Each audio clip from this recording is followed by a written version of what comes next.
There are some changes coming up for the temporary work 485 visa, so let's break it down one by one.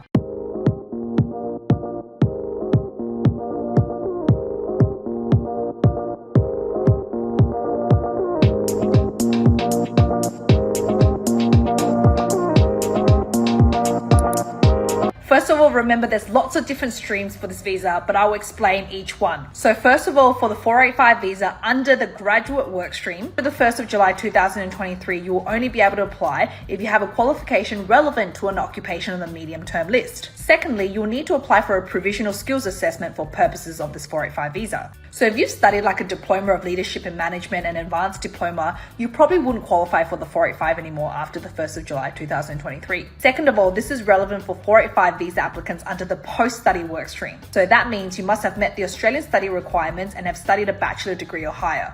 If you studied a qualification on the eligible qualification list, you will get a visa extension of at least 2 years. This should happen after the 1st of July 2023. I don't think you'll need to apply for it. I think when you just do a Vivo check on yourself, you'll see that you got an extra 2 years. Here are some things you need to know if you're looking to apply under the new Aged Care Labour Agreement pathway. First of all, you have to apply for the 482 visa first. You can't go direct to the 186 employer-sponsored visa. Second of all, to access this labour agreement, your employer must be an aged care provider. If you work in one of these positions like a personal care aide, assistant in nursing, or an aged or disabled carer, but your employer is not an aged care provider, you won't be able to apply under the Aged Care Labour Agreement pathway, but your employer may be able to submit a labour agreement under the standard. What happens when you actually get granted your permanent residency in Australia? It is permanent, and you don't ever really lose your permanent residency, but you can lose the travel facility to return back to Australia as a permanent resident. So what do you need to do?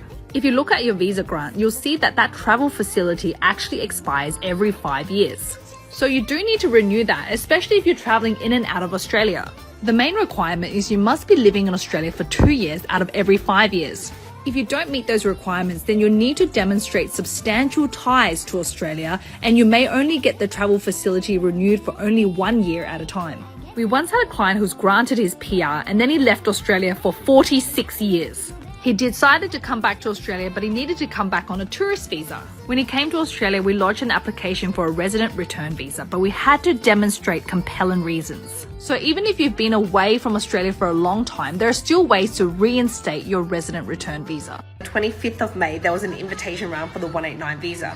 I don't know about you guys, but for us, it was only our healthcare and teaching occupation clients who got the invitation. And most of these clients have already been invited for the 190 visa. My team members actually said it would be nice if they invited people for the 189 visa who didn't get the invitation also for the 190. Overall, this last 12 months is the most active I have ever seen it be for the 189. Which is great because going into the new financial year, there's like 35,000 places for the 189 visa.